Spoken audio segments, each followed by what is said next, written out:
Mr. Johnson, the next question is for you.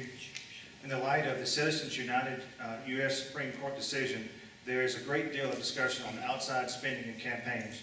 For full disclosure for the people of Johnson County, who is funding your campaign or is funding a campaign on your behalf, and how much money has been spent on your campaign to date?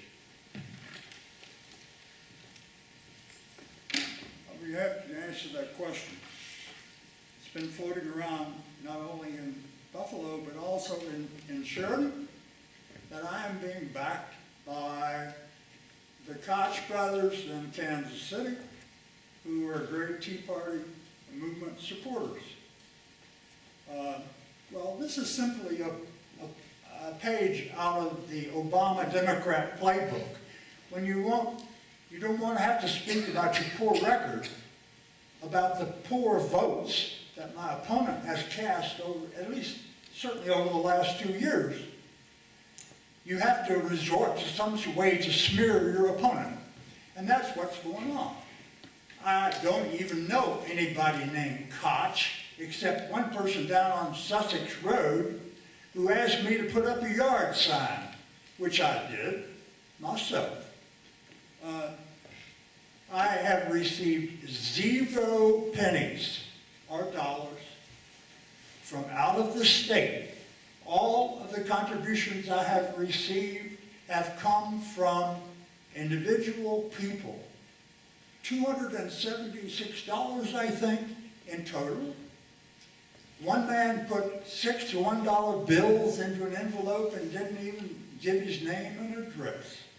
There have been another $20 bill, some checks for 20 bucks, and 25 and 50. $276. The rest of the money I have contributed myself, because I am doing this to honor my great-great-great-grandfather, Lieutenant Valentine Peyton, who fought for this country in the Revolutionary War. He was proud of this country, and so am I. Senator?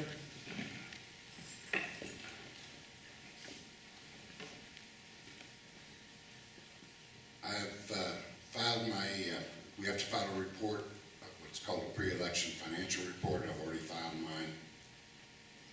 I list contributions in total of $1,500. They all came from in-state. And by the way, and I appreciate the family that they live right down the river, but you don't call them Koches, they're Coes. And that's the kind of thing I know is how to address families by the right pronunciation of their names. But that takes, you've got to live here a while to learn that sort of thing.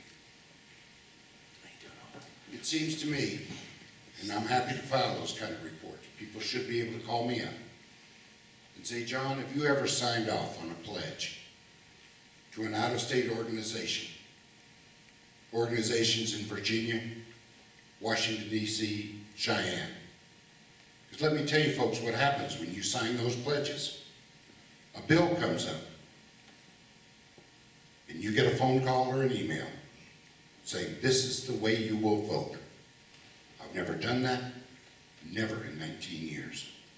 And I have no intention of doing it now. If my opponent wants to sign pledges to out-of-state organizations promising his vote, that's okay, but understand exactly what it means. It is a pledge to vote, as somebody in Virginia tells you to vote. Thank you. Mr. Johnson, you have a 1-minute rebuttal.